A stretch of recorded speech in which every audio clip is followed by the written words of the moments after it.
Laurent Duplon relance la guerre de l'acétamipride. Donc en fait, 2 millions de personnes qui se sont positionnées dans une pétition, la Ligue contre le cancer, l'Ordre des médecins, l'ANSES, ça ne lui suffit pas. Lui, il a décidé qu'on remettrait l'acétamipride, il décide. Et donc, attention, il sort l'artillerie lourde, ça commence demain, lundi 2 février.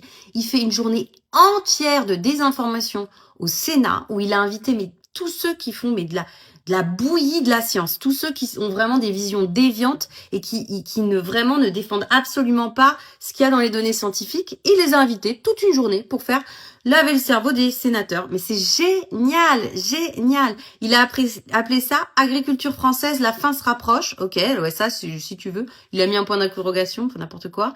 Première assise de la lutte contre le déclin agricole. Il a invité le patron d'Unicoque, le vice-président d'Unicoque, donc la filière noisette.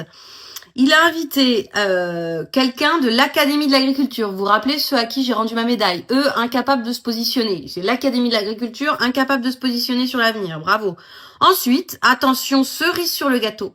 Il a invité Géraldine Vosner du Point, qui est juste l'une des personnes que j'ai le plus dans le viseur parce qu'alors elle, ses articles, c'est un délire de désinformation scientifique. Il y a toujours le pire dans ses articles de manipulation.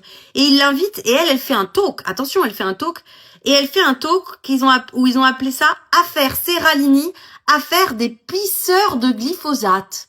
Vraiment pour faire passer les gens qui défendent, je sais pas, la santé et le bien commun comme des gens dégueulasses, je sais pas, les pisseurs de glyphosate. Ensuite, vraiment, mais allons-y. Ensuite, Gilles Rivière-Wegstein, qui a créé une revue qui s'appelle Agriculture et Environnement et qui est juste une revue où il désigne parfois des scientifiques très très reconnus. Bref, mais vraiment, il y a le pire dans cette journée et c'est clos par Madame Annie Genevard. Donc elle, carrément, elle va clore la journée de Monsieur Duplon. Non mais c'est absolument génial. Et cette journée, elle est organisée et coordonnée par le Bien Commun Advisory. Donc ça, c'est une boîte qui s'appelle le Bien Commun Advisory.